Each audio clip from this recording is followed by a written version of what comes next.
Hi everyone, I'm GREYMOND. Today I'm continuing to answer questions about OCD recovery that you left under my video. Ask question about OCD. First question is, sometimes it feels that I'm deliberately bringing up the thought. Why so?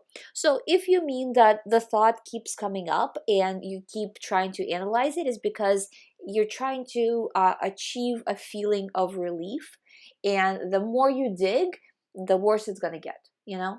So you have to stop digging. You have to stop analyzing, because the more you do, the worse it's going to get, you know? So it's you're trying to protect yourself, but because you're protecting yourself from something that doesn't need protecting, you're sending the wrong signal to your mind saying that this is valid when it's actually not. But your mind will run with whatever you say. So if you say this is valid, your brain's going to be like, okay, well, I'll send you more of the same thought. I don't know what it is. It's just, ones and zeros to me, but if you want more of this, I'll just send you more of this, and that's why it continues. And it sends it to you with anxiety and, with basically mimicking the same feelings that you send out with it. So if you react to it with fear, it sends fear on autopilot. So, and this process is what's happening over and over again. So you have to choose not to analyze. So when the thought comes up, that first few seconds when the thought comes up on autopilot, there's nothing you can do about it. It just comes up. But when you say, for example, it tells you, what if blah blah blah, that's autopilot, not you. So then your response is, oh yeah, what if this? Yeah, this is scary, let me try to figure it out. Now that's you. So that's what you can't allow yourself to do, because the more you do it, the worse it's going to get. So it's a normal function of the brain to protect you from that which is dangerous. It's viewing OCD thoughts as being dangerous by mistake, and you need to set it straight. And the only way to set it straight is by refusing reaction. Next question is, hi Ali, thank you so much for your help. First of all, I'm happy to help. I have really, really bad OCD and I really need your help. First question is, I get really intrusive OCD thoughts of my loved ones from the moment I wake up. I like to pray to God first when I wake up, but nowadays these thoughts come first as soon as I open my eyes. Yeah, that's common for I would say for majority of people, not everybody, but I would say maybe 70% of people experience their worst OCD attack in the morning. I've seen, again, many people have it at night or during different parts of the day, but I would say majority of people have it in the morning, the worst.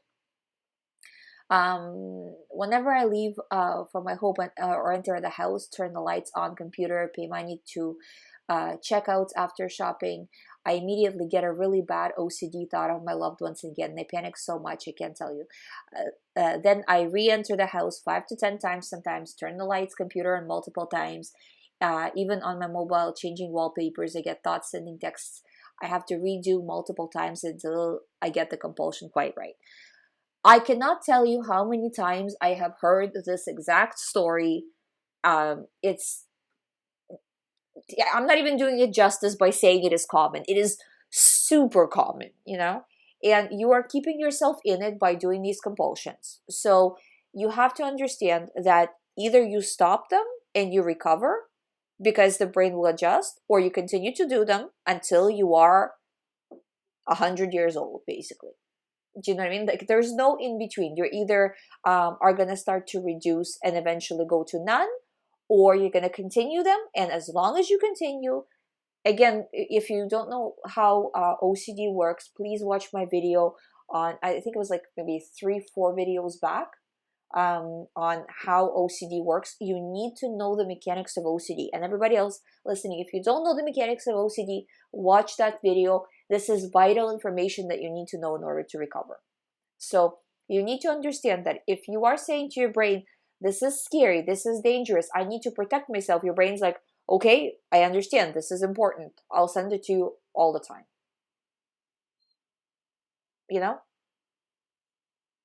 So it's, I mean, you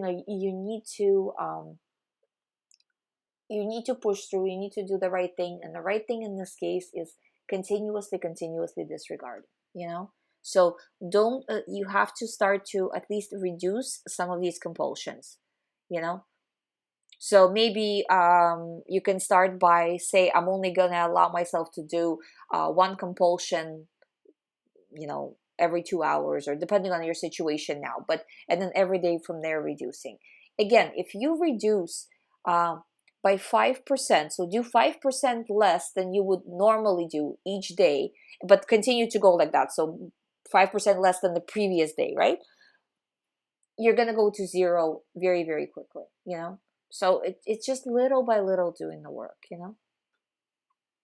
um Something good happening, like wishing me happy birthday, then again I get really bad OCD thought of this particular person. I panic so much, I don't know what to do. I'm a good person by heart, and I believe in God, and I wish good for everybody. Again, stop convincing yourself of that. Stop convincing yourself, or stop defending yourself. You don't need to defend yourself against the computer. You don't need to convince yourself against the computer. Your brain is just sending you a thought. You don't need to apologize. You don't need to make it understand. It will not understand. It's a machine. It does not understand. It's looking at the situations as ones and zeros. And when you're saying I'm scared, it's kind of like you're pressing the repeat button. You're asking it to repeat it to protect you. You know what I mean? Like, that's the message, that it doesn't understand what the thought is about, why you're scared. It doesn't get that. It just understands this combination of ones and zeros, right? Just like a computer, this combinations of ones and zeros is important, dangerous, and scary, because that's how you're acting. So I'm going to make sure that I send it to you, and I'll prompt you to do the same type of compulsions that you've been doing before. And it doesn't matter how bizarre the compulsions are, how bizarre the thoughts are, how scary they are, how much they make or do not make sense. It doesn't matter. It's ones and zeros. To the brain, it's ones and zeros. So in order to reprogram the brain, you need to stop taking the thoughts seriously and just look at them as like, well, so what, whatever. Yeah, so the person is saying that they're just doing a lot of compulsions.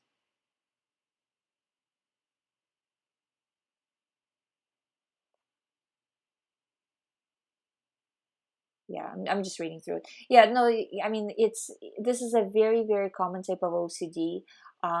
But so even mental compulsions, like rethinking, so you at least start to reduce, and as you start to reduce, you should see that the thoughts at first, okay, this is important. Again, if you didn't watch my other video, that when you start to reduce, especially if you're reducing drastically, you might get well, not you might, you will get a lot more thoughts. It will feel like they're just now bombarding you.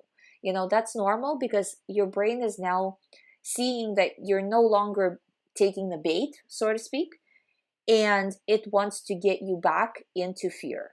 And the only way to get you back into fear is to push more thoughts on you. And you have to look at it as this is just how the brain reacts to when people do exposure work. That's normal.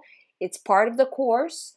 And realistically speaking, that if you're bombarded with thoughts 24 hours a day, eventually it will come up with something that will trigger you. So at some point you will fall down, but that's fine.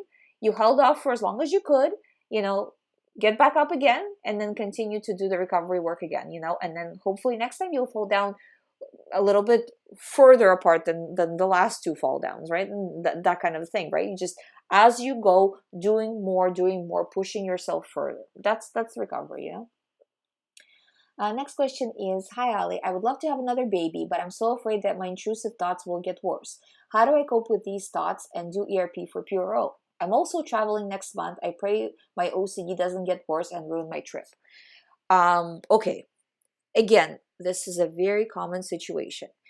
Let me give you a more outrageous example. I also want to start a new job, and I want to get married, and I want to move, and I want to buy a new house, and yeah, and I want to go on another trip, and I'm planning all of this, and I am overwhelmed up to the max, and I wonder if my OCD is going to get worse. You know what I mean? You need to slow down, recover fully, or as fully as you can. If you want to have a baby sooner rather than later, I understand that. But you need to either get as close to recovery as possible, or accept the fact that if you put more stress on yourself, you're going to feel more anxious. I can tell you, in terms of trips, I had, I don't know, maybe around 40 clients go on trips lately, in the last, I would say, a month maybe. 90% of those clients had very, very bad time either on the trip or right after, because it's additional stress on the mind. And sometimes it gets people during the trip, sometimes it gets people after the trip. But trips really trigger OCD. Sometimes people get triggered way before they even go on a trip. So you have to understand that you are putting stress on yourself. Stress is bad for OCD. I would say take OCD as your recovery, as your priority right now. Slow everything down. Don't put stress on yourself as much as possible.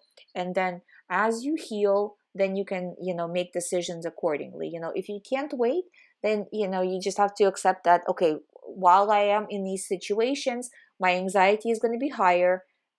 Again, part of the course, there's nothing I can do. It will subside, but it's kind of like if you are in a stressful situation, trying to recover at the same time. It's kind of like, instead of, for example, to give you like a sports analogy, instead of playing regular game of baseball, you're now playing in the major leagues. All of a sudden, you know what I mean? Like you're putting yourself into that situation. And sometimes, a lot of times when people do this, they have no other choice. Like, if the trip is pre-planned, if, there is a reason why you want to have a baby sooner, but you have to kind of look at it that realistically, if my OCD gets worse, will I be able to handle it? Because it's not that your OCD your thoughts will get worse, because the brain will look at it from a position of, now we're in an important part of life, or in an important moment. We got to make sure everything is okay. We got to make sure everything is safe. Don't worry, I will bring you every thought under the sun. So and when it does bring every thought under the sun, then what are you going to do? So I would say, get it. If I were in your situation, if I were pressed for time with these things, I would at least get it down to like a 2 or a 3 before making this game of OCD recovery more challenging. Next question is, hi Alice, struggling with Puro, but when the thoughts, images come into my head, the anxiety is that intense that it feels like I can't see anymore. I know that it sounds strange, but it's as if my thoughts are clearer to see that what's right in front of me. When I calm down, I feel normal again. I've been prescribed antidepressants and antipsychotics, but I don't want to take them. Any advice would be muchly appreciated. Antipsychotics do not work for OCD. I know that, again, in my unprofessional, non-therapist, coach opinion, antipsychotics do not work. Antidepressants will take it down about like 10%, something like that, at best, at best, or not at all. All of these things have extreme side effects. Antipsychotics especially, those are very serious medications. And if your doctor is prescribing them like Tic Tacs, they are not Tic Tacs. So you have to really be careful, do your own research online, see side effects, not just for antidepressants generally, but for the specific brand of antidepressants that you are about to take. If you're going to take them, I don't recommend them for OCD because, again, I don't see that they work really well. You can feel better doing ERP in about, I would say, 2 weeks. If you really put effort into it, in 2 weeks, you can probably get your OCD at least 30, well, about, okay, let's not say at least the most, but about 30% better, with like average but focused effort, And antidepressants, probably, I mean, I don't even remember hearing that it would be that much of a difference, So I would say put a lot of work into it. Really look at things as, okay, I need to do the recovery work right now. And if in a few months of really focused work, you're not doing better, then I would then consider other options. Again, in my non-medical opinion, that's what I would do if I were in your situation, and I kind of was in your situation when I was recovering. And then in terms of feeling, what you're describing is the feeling of derealization, depersonalization, what we talk about, right? That, with OCD, your brain is hyper-focused on certain situations. Say if you have some sort of extreme situation happening in real life for real, right? Like, let's not take OCD, but for real. You also experience that state where the ground is kind of like, you don't feel like you're buckling at the knees sort of thing, and everything feels strange, and you can't focus on anything, and all of that. It's just because your brain is hyper focused on OCD. The situation will go away on its own. You don't need to do anything. It's a symptom. It's basically a symptom. I would say it's not even a symptom of OCD specifically. It's a symptom of high anxiety, and OCD is an anxiety disorder. Next question is that true that OCD recovery requires a complete life change? And if it is, what does that mean? Thank you in advance. No, I don't think it requires a complete life change. No. I mean, if you're in some sort of extreme situation of extreme stress, but no, I've in all my time talking to clients, I don't, you can change little things, like say maybe your schedule, getting more sleep. A lot of clients, like a lot of my clients, but a lot of people with OCD are very kind of goal-oriented, high achievers, perfectionist, and people with these traits tend to be very active. They do more. They're kind of like a few questions earlier when the person's like, I want to have a baby, and then we're going to go on a trip, and it's like, you need to slow down. Slow down, let the brain recover. Because if you look at it, look how stressed your brain is with OCD. At first you're just suffering, right? You have OCD, you're suffering. On top of it, real life piles on. And if you are an overachiever, then real life really piles on.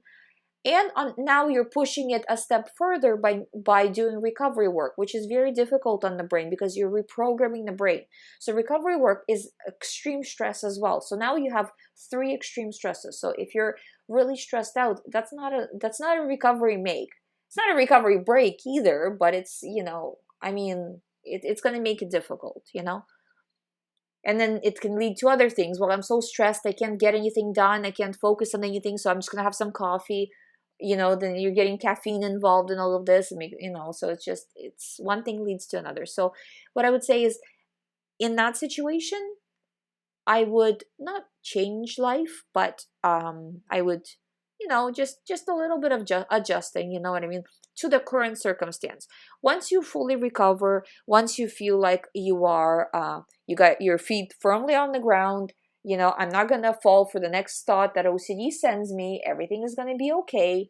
You know what I mean? Once all of this kind of settles down, then, then you can, I would say, be more, put yourself in more stressful situations. But anyways, this is as it relates to stress. If you're not in that situation, if this doesn't resonate with you, then no, you do not need a life change. The only other thing I would say is if you really stay up late, I do really recommend fixing your sleep wake cycles to a more kind of normal standard cycle. That's the one thing I really would recommend. Next question is, can OCD make you really hyper and daydream a lot? I feel like sometimes I get super, super hyper, which scares me, and every thought in my brain rushes like crazy. And ever since I can remember, I always daydreamed a lot, and ever since my OCD hit me, really, really hard, I also do experience depersonalization. Everything feels like a fog, a dream. It scares me. I try to practice mindfulness by doing meditation, but often I feel like if I strictly keep concentrating on the here and now moment, then my mind is throwing my mind's throwing a crazy tantrum. So again, depersonalization is a normal part of OCD. Can OCD make you hyper and daydream? I would say yeah. And again, it's a personality trait, you know. So I would say it's just it's part of your makeup. You know what I mean? It is who you are. Um, you know what I mean? Kind of look at it as this is me. Who cares? You know. So, but if it's okay if the thoughts rush through your brain, but if they are OCD thoughts, you have to disregard them. Or if they're thoughts that are negative, unproductive, again, you have to make a choice to disregard them. You know, and then again, the depersonalization, who cares? Moving on, it's gonna go away when OCD goes away. So just really pay no extra attention to it. Next question is, I often hear from OCD advocates that the answer to find is to find a professional help and to not do ERP entirely on your own. Do you agree with the statement on ERP? I think that you need to do your research on how to do ERP properly. I mean, I have 500 videos plus on my channel. I don't know, it could be more now. Other people also have hundreds of videos on their channels. So if you are really diving into what ERP is, how to do proper ERP, how to do proper ERP for your specific theme, then chances are you will know more than most doctors who are just general practitioners out there. Now, there is people who are specializing in OCD, but there are so few, and quite honestly, they charge so much that most people are not able to see them more than once a week or once a month or something like that.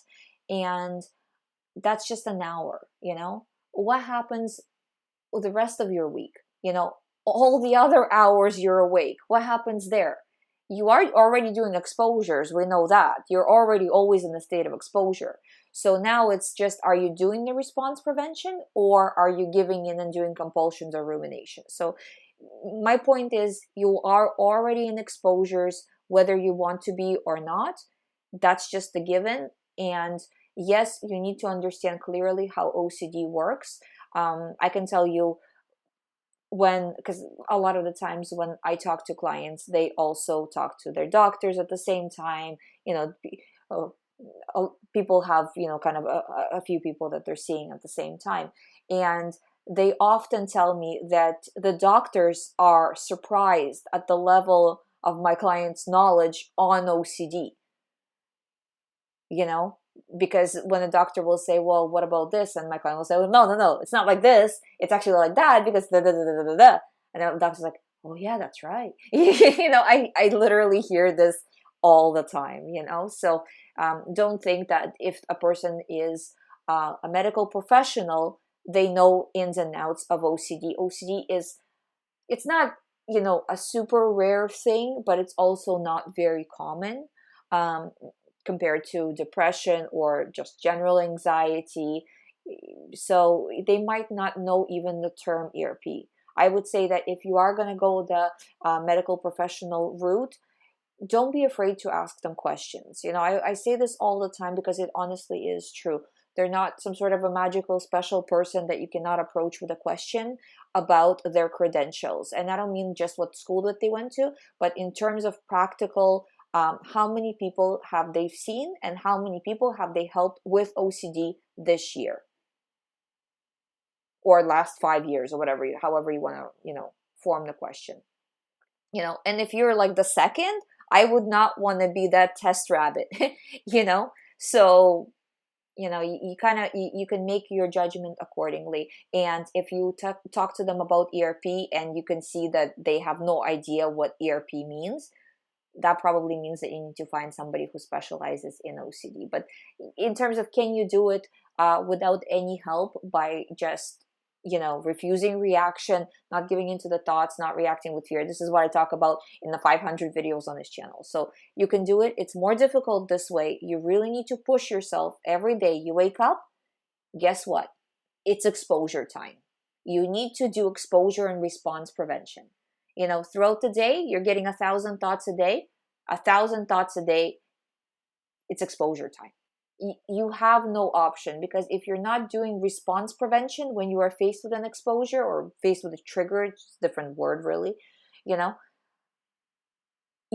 means you're getting worse. Because if you're not reacting correctly, meaning disregarding, then that means you're reacting incorrectly, and that means you're making OCD worse. So, whether you see somebody or not, you need to understand how OCD works. I would say that if you are seeing a medical professional, what helps, and actually this helps when I talk to people in sessions as well. So if you're thinking of getting sessions with me, same idea goes, is have a list of questions that are specific to what is happening to you. Of maybe like details of ERP. What about this? What about that? And kind of keep a running list. So then in session, you can ask them that. So it's not just you practicing, but you can also ask and make sure that you are doing ERP correctly. However, you don't want to make a theme out of this, saying, well, what if I'm not doing ERP correctly? Well, that means I will never recover. Because that theme I see a lot as well.